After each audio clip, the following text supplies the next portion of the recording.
Assalamualaikum warahmatullahi wabarakatuh. Tonton Fahriza Nora Official. Subscribe, like, share, and comment. Assalamualaikum warahmatullahi wabarakatuh. Assalamualaikum warahmatullahi wabarakatuh.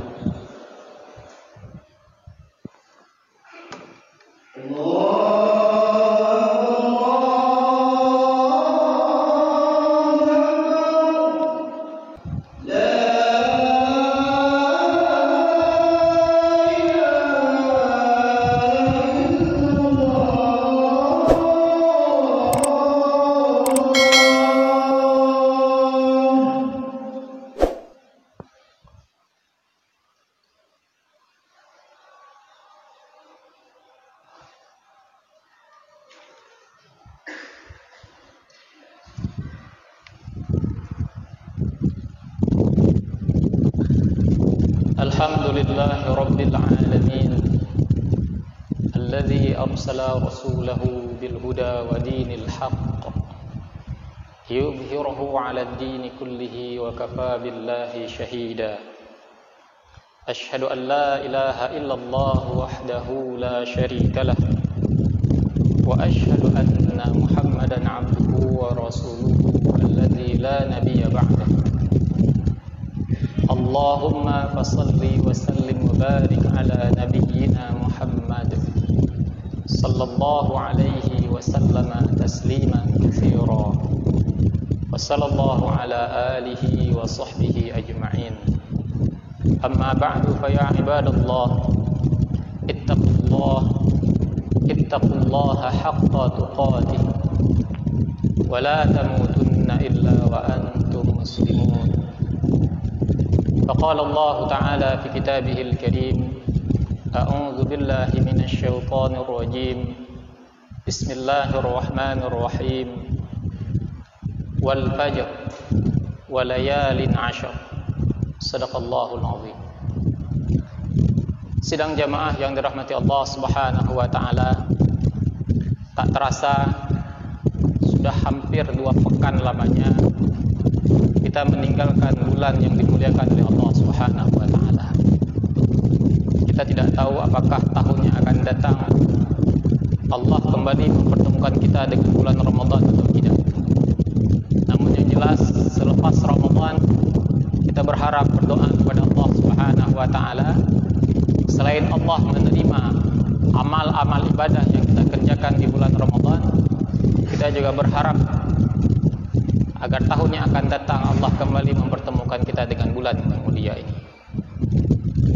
Namun sidang jamaah yang dirahmati Allah Subhanahu wa taala, ketika pada hari ini kita berada di pertengahan bulan Syawal, itu juga berarti tak lama lagi kita akan kembali dipertemukan oleh Allah Subhanahu wa taala dengan waktu-waktu yang istimewa. Sekali lagi kami katakan, Allah kembali mempertemukan kita dengan waktu-waktu yang istimewa. Waktu-waktu yang Allah letakkan kemuliaan di dalamnya. Waktu-waktu ini dikenal dengan nama bulan haram. Setidaknya kita mengetahui bahwa di antara 12 bulan, mulai dari bulan Muharram sampai dengan bulan Zulhijjah, ada 4 bulan yang disebut dengan bulan haram. Sebagaimana firman Allah Subhanahu wa taala di dalam surah At-Taubah ayat ke-36. Bulan apa saja itu? Bulan haram itu dimulai dari bulan Zulqa'dah, setelah itu bulan Zulhijjah, kemudian bulan Muharram, dan yang kemudian bulan Rajab. Dan kita akan bertemu dengan bulan haram berturut-turut, Zulqa'dah, Zulhijjah, dan Muharram. Dan di dalam bulan haram ini Allah Subhanahu wa taala letakkan lagi puncak dari keistimewaan. Keistimewaan itu terdapat di dalam bulan Zulhijjah, di 10 hari di awal bulan Zulhijjah. Sampai-sampai Rasulullah sallallahu alaihi wasallam memberikan kepada kita kabar. Di sana Rasulullah sallallahu alaihi wasallam bersabda, "Ma min ayyamin al-'amalu shalihu fiha ahabbu ila Allah min hadhil ayyam." Tidak ada hari di mana amal-amal soleh yang dikerjakan di dalam hari-hari tersebut lebih Allah cintai bila dibandingkan dengan amal soleh yang dikerjakan pada hari-hari yang lain. Hari apa yang disebut itu? Kata Rasulullah SAW, yakni ayyamal ashar. Hari-hari itu adalah 10 hari di awal bulan Zulhijjah. Ketika Rasulullah SAW mengatakan tidak ada hari di mana amal soleh yang dikerjakan pada hari itu lebih Allah cintai dibandingkan dengan amal soleh yang dikerjakan pada hari-hari yang lain, para sahabat kemudian bertanya dan membandingkan dengan satu amal yang kita ketahui begitu besar nilainya di sisi Allah Subhanahu wa taala, yaitu jihad fisabilillah. Para sahabat bertanya, qalu, berkatalah mereka, ya Rasulullah, walal jihadu fisabilillah? Apakah bila dibandingkan dengan jihad fisabilillah sekalipun? Rasulullah SAW menjawab, walal jihadu fisabilillah. Bahkan bila dibandingkan dengan jihad fisabilillah sekalipun, amal soleh yang dikerjakan di dalam 10 hari di awal bulan Zulhijjah itu lebih Allah cintai. Kecuali, kata Rasulullah SAW, kecuali ada satu amalan yang bisa mengalahkan nilai yang dikerjakan di dalam 10 hari itu. Apa itu? Rajulun, seorang laki-laki, kharaja binafsihi wa malihi, yaitu seorang laki-laki yang dia keluar dari rumahnya dengan harta dan jiwanya, dia berangkat ke medan perang berjihad fisabilillah, falam yarji' min dzalika bi syai', dan dia tidak kembali lagi ke rumahnya. Artinya yang bisa mengalahkan nilai amal soleh yang dikerjakan di dalam 10 hari di awal bulan Zulhijjah itu adalah seorang laki-laki yang gugur di medan perang. Saking luar biasanya nilai atau keistimewaan di hari-hari tersebut. Sehingga sampai-sampai para ulama mencoba untuk membandingkan 10 hari di awal bulan Zulhijjah dengan 10 hari di akhir Ramadan. Yang mana yang lebih mulia? Akhirnya para ulama mengambil kesimpulan, kalau ditanya malam-malam yang paling mulia, maka jawabannya adalah malam-malam di akhir Ramadan. 10 malam di akhir Ramadan. Itu adalah malam-malam yang paling mulia dari 10 malam. Karena di dalam itu Allah menurunkan Al-Quran, dan di malam itu Allah meletakkan satu malam yang disebut dengan Lailatul Qadar. Tapi kalau ditanya siang hari yang paling utama, maka 10 hari di awal bulan Zulhijjah siang harinya lebih utama. Nah, di dalam 10 hari itu setidaknya nanti ada satu amalan yang begitu besar, yang menjadi syiar terbesar, yaitu ibadah haji. Tapi selain haji ada satu lagi syiar yang begitu besar, yaitu kurban. Mengapa kami perlu sampaikan ini di awal-awal, bahkan di pertengahan Syawal? Karena ini bagian dari edukasi, Pak. Jangan sampai pada hari ini kita terlalu membesarkan sesuatu yang sebenarnya di dalam agama biasa saja. Yang hana tak raya, tak peraya. Yang raya, tak ubud. Hari Raya Idul Fitri begitu buah di kalangan kita. Urau Raya Idul Fitri wah sekali, Pak. Ada THR, ada cuti bersama, mudik, arus balik. Sampai hari ini saja belum normal sekali kehidupan kita. Mentang mau Urau Raya, golomlah halal bihalal dan lain sebagainya. Si bulan Pak tanya Urau Raya, Pak. Besar sekali Idul Fitri itu di tengah-tengah kita. Tapi sayangnya Idul Adha itu justru kecil sekali. Padahal kalau kita bandingkan Idul Adha itu lebih agung, lebih besar. Dari mana kita bisa mengetahui, lihat perbandingannya? Idul Fitri, kapan kita disuruh untuk bertakbir, Pak? Kita mulai bertakbir malam 1 Syawal.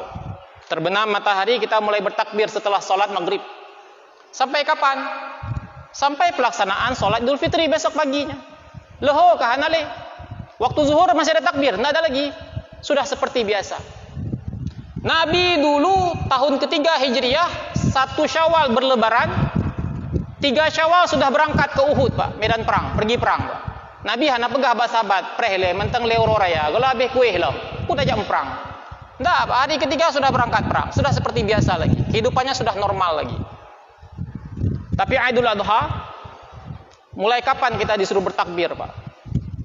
Paling tidak yang paling syiarnya itu terbenam pada tanggal 9 Zulhijjah, malam 10 kita mulai bertakbir, terus bertakbir sampai waktu asar di tanggal 13 Zulhijjah. 4 hari berturut-turut kita tidak boleh berpuasa, haram hukumnya. Harus makan, harus minum, hari makan minum, Pak. Besar sekali syiarnya. Tapi justru di kita kecil. Bahkan kalau hari Selasa, hari Raya Idul Adha, Rabu sudah masuk kantor. Padahal itu masih berkurban kita itu. Masih makan daging kurban. Bahkan masih bisa berkurban sampai hari ke-13. Begitu juga yang pernah kami edukasi pada bulan Ramadan yang lalu. Tentang Lailatul Qadar. Lailatul Qadar kalah pamor dengan malam nisfu Sya'ban.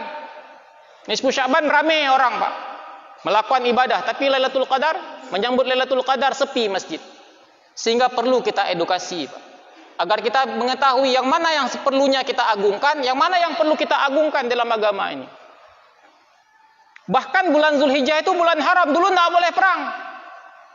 Tidak boleh perang, Pak. Tapi bulan Syawal, tanggal 3, hari ketiga Lebaran, Nabi sudah berangkat ke Uhud, berperang melawan orang-orang Quraisy. Nah, di antara dua syiar yang besar ini, haji dan kurban, yang pada kesempatan kali ini kami ingin sampaikan kepada para jamaah adalah kurban. Mengapa kurban perlu kami sampaikan di awal-awal seperti ini? Agar ada persiapan.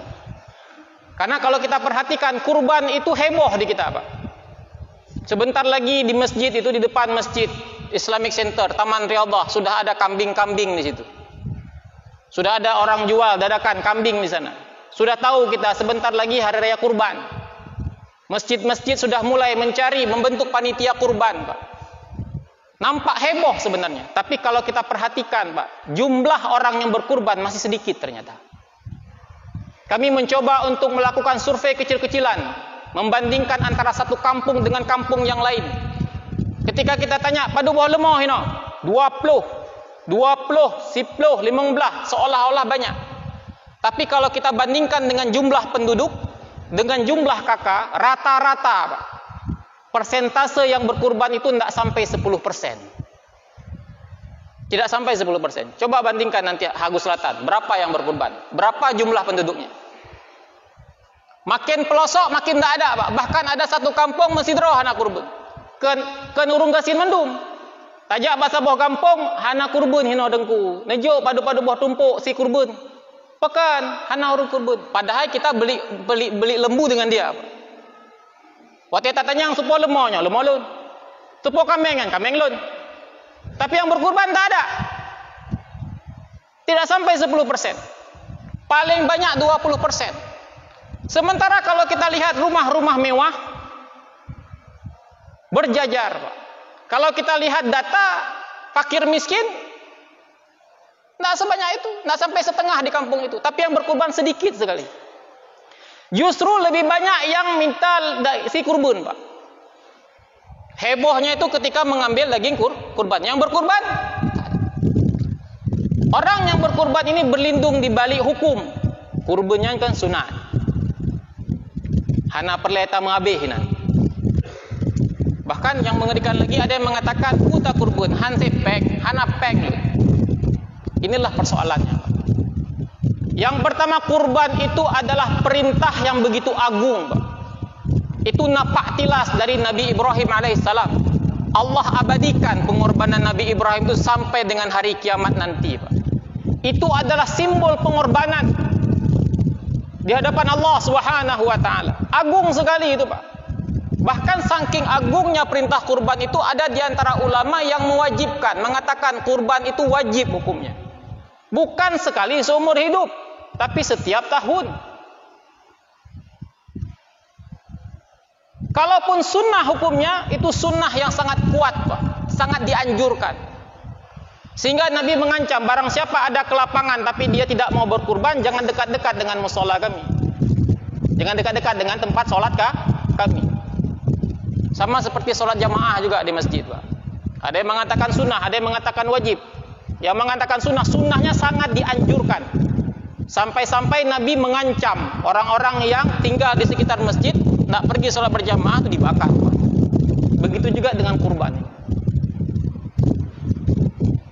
Dan yang paling mengenaskan adalah orang-orang yang berlindung di balik kondisi ekonomi. Hana peng, hansip peng. Kalau kita melihat pendapat para ulama yang dikatakan mampu itu, Pak, bukan orang yang berlimpah uangnya di dalam rekening. Tapi ketika kita hari ini sudah cukup makan, cukup minum, kemudian kita masih punya harta tersisa, dan harta itu bernilai untuk kita beli hewan kurban, maka kita dikatakan sudah mampu berkurban. Tapi hari ini kenyataannya di rekening kita ada 2 juta, 3 juta, 4 juta. Kita masih mengatakan tidak mampu berkurban. Dan yang mengenaskan lagi, yang mengatakan tidak mampu berkurban ini rupanya para perokok. Nah, dengar agak-agaknya yang pi rokok. Hukum pi rokok. Ada yang mengatakan sunnah, hana. Nah, yang mengatakan mubah, yang lon tepu hanajid. Paling ringan makruh, Pak. Hukum rokok paling ringan makruh. Apa arti makruh? Biasa kita mengatakan makruh itu ditinggalkan berpahala, dilakukan tidak berdosa. Tapi sebenarnya apa makna makruh? Makruh itu sesuatu yang dibenci, Pak. Siapa yang membenci? Agama membenci itu. Tapi sesuatu yang dibenci, tamabeh, Pak, ke rukuknya. Masam tak babahnya. Pirukok. Bahkan kita mau kasbon di warung, Pak. Penyampaian saya, pekat, beda babah. Masam tak babah. Padu si baru kok, Pak. Berapa sebatang rokok? 2.000, 2.500. Sep si Pak, si Oro, hansep, Pak, sabo bungkuh. Padu sabo bungkuh, 20.000, 10.000. Nah, yang 2 buah bungkuh. Tip uro tapi, Pak.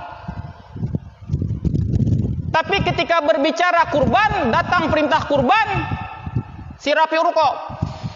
Hanapeng lu. Hanapeng lu. Padu peng ke kurban, Pak. Tak kira mentang 2 juta setengah. Si ton siga, Pak. Nah, merumpok si kambing 2 juta setengah. Nah, Pak, tak minta. Kalau kita bagi 365 hari, berapa jatuhnya sehari, Pak? 6.800 perak. 6.800 perak sehari, Pak. Kita genapkan saja 7.000 perak sehari, Pak. Berapa batang rokok itu? Cuma 4 batang rokok. Tablo sabah bungkuh rokok, pinjam uang lagi kalau perlu. Kurban 4 batang rokok, hana peng lu. Itu enggak tahu malu namanya. Enggak tahu malu. Untuk perkara makruh, mabih. Tapi untuk perkara perintah dari Allah Subhanahu wa taala, berani-beraninya mengatakan hana peng. 6.800 perak sehari, Pak. Dengan rokok enggak ada apa-apanya, Pak. 20.000 suruh, Pak. Hansip bahkan 2 buah bungkuh 10.000, Pak.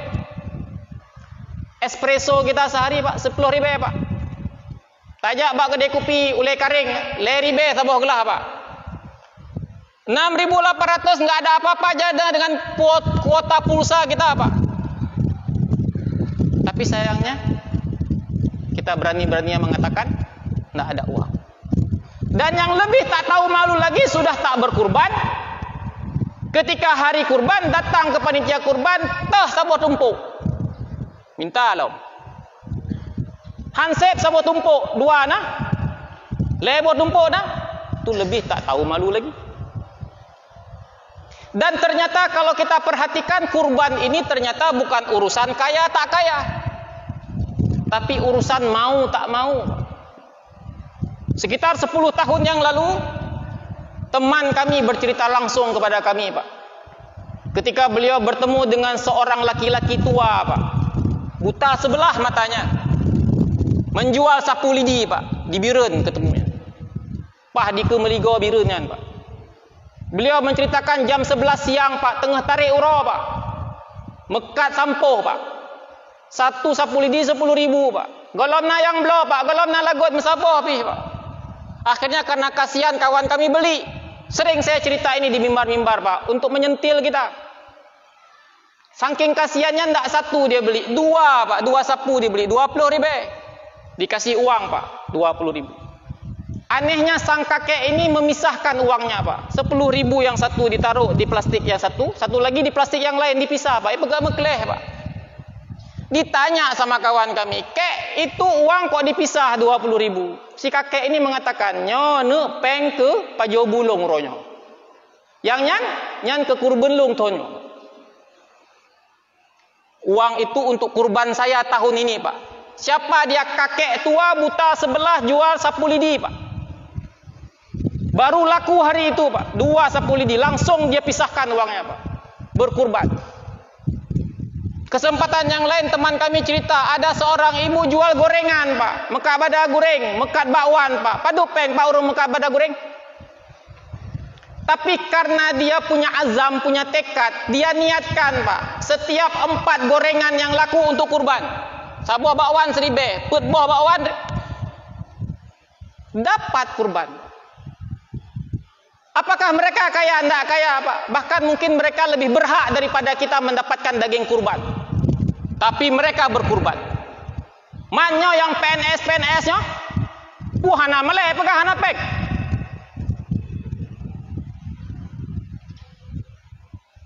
Hana malai pegah hana pek, Pak.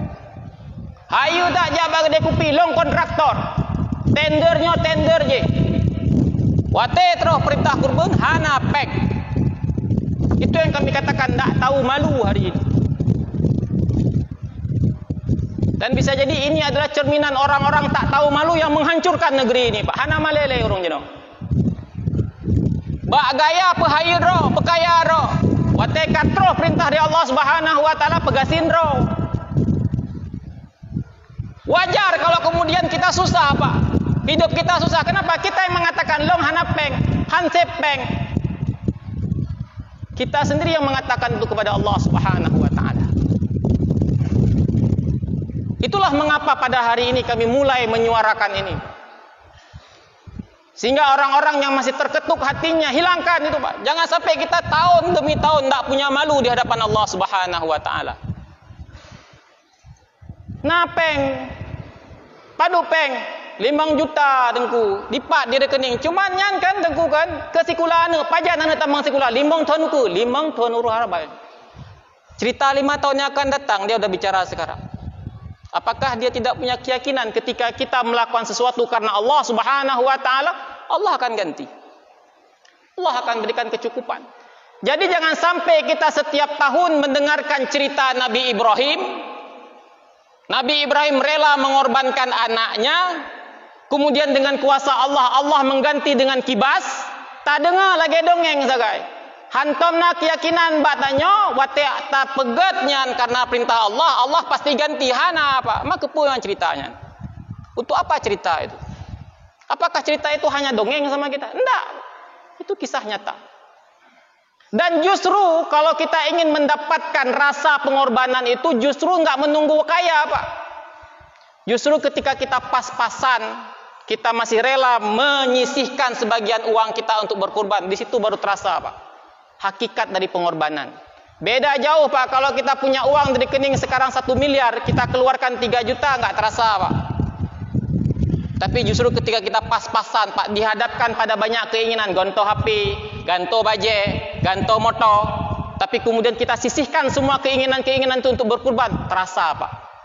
Pengorbanan itu terasa. Inilah hikmahnya mengapa Allah memerintahkan kurban itu bukan kepada Nabi Yakub, kepada Nabi Ibrahim. Padidro anak Nabi Ibrahim, waktu itu baru 1 anaknya Ismail. 1 anak ditunggu puluhan tahun. Disuruh kurban, Pak. Anak Nabi Yakub 12 dro, Pak. Enggak ada perintah kepada Nabi Yakub mengorbankan anak. Nabi Sulaiman bertanya, "Rumah serta?" Tapi kepada nabi-nabi yang punya banyak anak tidak ada turun kepada mereka perintah untuk mengorbankan, menyembelih anaknya. Tapi justru perintah itu kepada Nabi Ibrahim alaihissalam. Semoga menjadi pelajaran bagi kita. Fa'tabiru ya ulil absar la'allakum turhamun. Alhamdulillah rabbil alamin. Alladhi allafa baina qulubina fa asbahna bi ni'matihi ikhwana. Ashhadu an la ilaha illallah wahdahu la syarika lah. Wa ashhadu anna Muhammadan 'abduhu wa rasuluhu alladhi la nabiyya ba'dahu. Allahumma fasalli wa sallim wa barik ala nabiyyina Muhammad sallallahu alaihi wa sallam tasliman katsira. Wa sallallahu ala alihi wa sahbihi ajma'in. Amma ba'du fa ya ibadallah ittaqullaha haqqa tuqatih wa la tamutunna illa wa antum muslimun. فقال الله تعالى في كتابه الكريم: أعوذ بالله من الشيطان الرجيم. بسم الله الرحمن الرحيم. إنا أعطيناك الكوثر فصل لربك وانحر إن شانئك هو الأبتر. صدق الله العظيم. بارك الله لي ولكم في القرآن العظيم، ونافعني وإياكم بما فيه من الآيات والذكر الحكيم، وتقبل مني ومنكم تلاوته إنه هو السميع العليم.